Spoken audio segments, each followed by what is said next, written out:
essayé de faire, c'est de distinguer les différents types de dégustation virtuelle, parce que c'est vrai que ça regroupe un petit peu tout et n'importe quoi. Donc en gros, il y aura les dégustations virtuelles de type Cabernet ou Grenache qui sont vraiment consacrées à des cépages spécifiques, avec des personnes qui se regroupent sur Twitter et qui partagent pendant 24 heures en fait, partout à travers le monde une bouteille d'un même cépage. Donc voilà, donc là c'est un peu compliqué d'établir un modèle commercial pour ça parce que c'est quelque chose qui est vraiment complètement disparate et qui touche un petit peu tout le monde, mais pas un domaine en particulier. Ensuite on a les blogueurs qui peuvent faire des dégustations virtuelles, donc qui définissent à une date, une heure précise, une dégustation d'un vin précis, d'un domaine en particulier. Mais là c'est pareil, au niveau de l'impact, c'est un peu difficile à évaluer. Et moi ce qui me paraît le plus intéressant, c'est donc on en a beaucoup parlé avec Régis Cheng, donc qui a déjà procédé à ce type de dégustation, c'est-à-dire que le domaine envoie des échantillons à un groupe de dégustateurs. Donc nous en l'occurrence c'était l'ESC Dijon, donc on était dans un amphithéâtre, on était une trentaine de personnes, quarantaine de personnes, et on dégustait les vins de Régis pendant que lui était resté dans son vignoble bordelais, donc ce qui implique des économies de coûts, de déplacements, etc., etc. Ça lui permet de toucher un public qui n'a pas forcément accès à son domaine, qui n'habite pas forcément dans la région.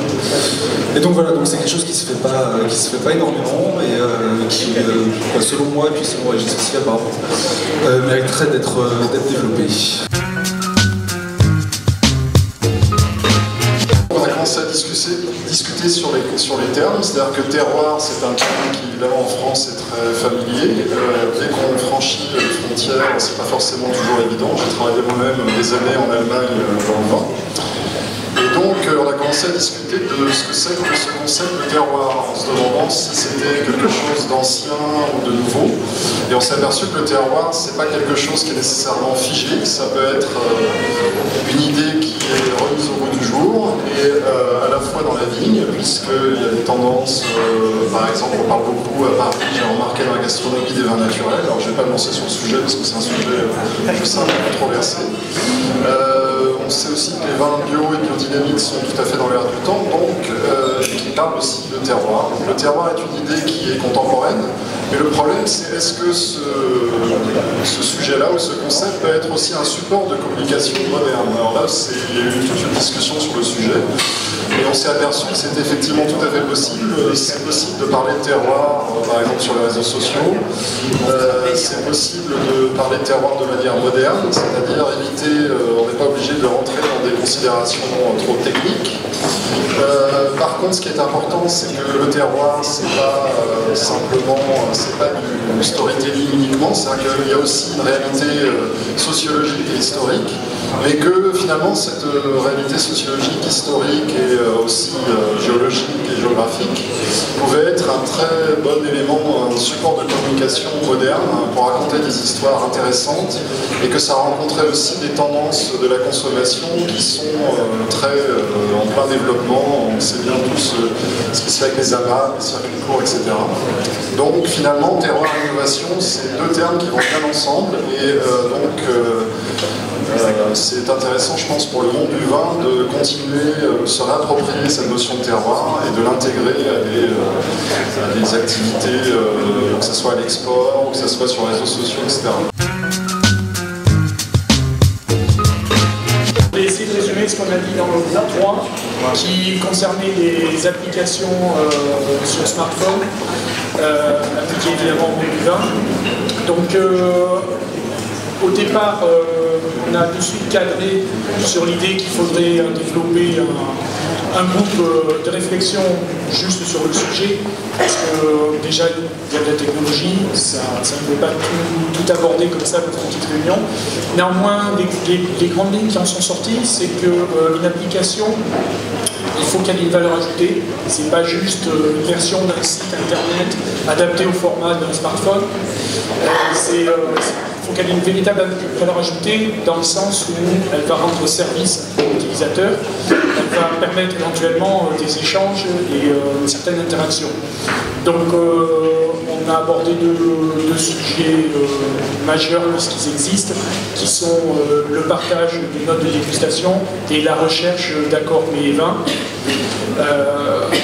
Dans les deux cas, ce sont des technologies qui sont aujourd'hui disponibles et qui ouvrent beaucoup de perspectives, qui demandent néanmoins de réfléchir au modèle économique. Alors ils ont été réfléchis en amont, mais on a vu des sites internet dédiés au même sujet qui ont été abandonnés faute de modèle économique.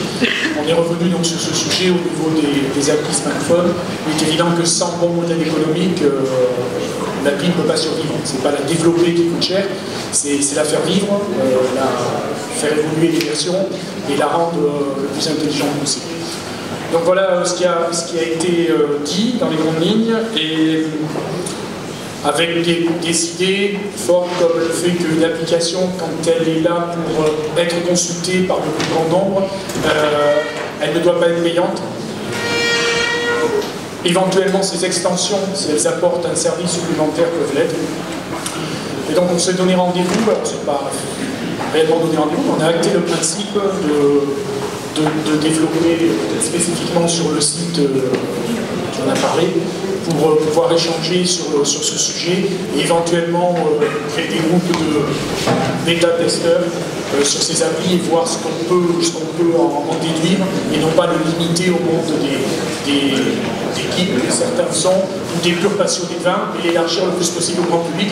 Et donc garder l'idée que ça doit apporter un plus. Une application, c'est pas juste quelque chose qui va être une extension d'un site, c'est pas juste un jouet. Il y a trop d'applications, vous pouvez aller sur tous les fronts que vous voulez, dans tous les univers que vous voulez. Il y a trop d'applications qui n'apportent rien du tout, si ce n'est qu'elles sont gratuites, on les télécharge et on s'en sert plus jamais. On a fait le constat qu'il manquait, on va dire en France, une sorte de think tank autour du vin, des applications web, autour des applications mobiles. Tout ça est en train de se mettre en place, de mettre dans les esprits des vinocampeurs. On va mettre ça en place, donc on va certainement faire la communication via le site du Vinocamp. Tenez-vous au courant pour ceux qui sont intéressés. Il y a un think tank autour du vin et du web économique qui est en train de se créer. Voilà. Merci. Il ne faut pas hésiter à mettre en avant la personne qui se cache derrière le vin. Premier point. Deuxième idée forte, il faut absolument être sur Weibo, qui est un mélange entre un Twitter et Facebook à la chinoise, qui a explosé depuis 2 à 3 ans. Troisième idée forte, c'est que la Chine, vous ne pouvez pas y aller tout seul, ou alors vous êtes très très fort. Donc on a mis en avant le principe de joint venture pour pénétrer le marché chinois, et qui permet après justement d'avoir des relais au niveau des réseaux sociaux, des sites web et des interlocuteurs importants. Donc ensuite, on va dire 4 points importants sur ce qu'il faut raconter, de quoi il faut parler. Alors on a beaucoup parlé du millésime, du chiffre 88, c'est plus facile de vendre le millésime 88 que vendre le millésime 2004.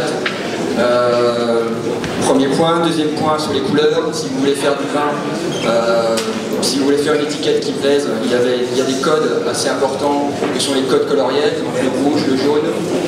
Les symboles aussi, les Chinois accordent beaucoup d'importance aux symboles, les clés, le portail, etc. D'autant plus que ça permet d'éviter d'avoir la barrière de la langue. Vous mettez des symboles sur l'étiquette, il y a tout l'effet graphique qui joue. Aussi, toujours, parler de la gastronomie, parler des accords des vins, ça marche toujours, mais ça les intéresse. Cinquième point, c'est bien entendu le problème de la contrefaçon. Là, on n'a pas trop eu de solution pour faire face à ce problème. Les Chinois sont encore plus malins que nous, a priori. Point très important, le sixième point, c'est que le vin, c'est bien plus que du vin en Chine. Je ne vous l'apprends pas, mais le Chinois achète sa bouteille de la Lafite Rothschild comme il va acheter le sac Vuitton pour madame ou la dernière Ferrari. Donc c'est vraiment un symbole d'affirmation sociale pour le Chinois, en tout cas pour la classe dirigeante. Septième point, c'est que les Chinois, c'est pas tous des milliardaires, ils ne boivent pas tous du Lafite, justement. Donc il y a toute une culture à faire sur les Chinois de base, notamment dans les provinces. On a tendance à trop se focaliser sur la Chine, sur la partie, je dirais, très développée, très en avance et très riche, très bourgeoise de la Chine. Mais il y a aussi toutes les provinces, et ils sont très nombreux. Là, il y a énormément de choses à faire, avec des Bordeaux qui sont des Bordeaux à 2 €, départ Bordeaux. Je dis Bordeaux parce que je viens de Bordeaux. 8e point, c'est ne pas oublier les prescripteurs. Qui sont les prescripteurs? Un peu comme en France ou comme en Europe ou aux États-Unis, ce sont évidemment les blogueurs, les importateurs. Chose importante à savoir, c'est qu'en Chine, vous ne faites rien sans Internet. C'est-à-dire que le consommateur chinois accorde plus d'importance à ce qu'il dit sur Internet que ce que lui dit sa mère ou son père, concernant le vin. 9e point, c'est qu'il faut être humble quand on est français et il faut regarder ce qui se passe ailleurs. Par exemple, ce qu'ont fait les Australiens pour conquérir le marché chinois. On a vu que les Australiens ont fait des vins faciles à comprendre en mettant en avant le cépage avec des vins parfois très spécifiques. Ils n'hésitent pas à faire des cépages adaptés au marché chinois et peut-être même à subdiviser le marché chinois en province. Et là on arrive au dernier point, qui est le point central, c'est-à-dire quelle stratégie derrière tout ça, quelle stratégie commerciale, quelle stratégie marketing. Est-ce qu'il faut aller dans les grandes villes, donc comme Pékin, Shanghai, etc. ou est-ce qu'il faut aller ailleurs en province? Et surtout, il faut garder en tête que le Chinois qui consomme du vin, il achète du vin avant de le consommer en ce moment. Et il faut peut-être se poser aussi la question à savoir combien de temps ça va durer, pendant combien de temps il va acheter. Et quand il en aura marre d'acheter des grands crus de Bordeaux, est-ce qu'il ne va pas se mettre à acheter de l'or ou autre chose? Donc, est-ce que ce n'est pas qu'un pur produit spéculatif? Et là, on n'a pas de réponse évidemment. Je vous remercie.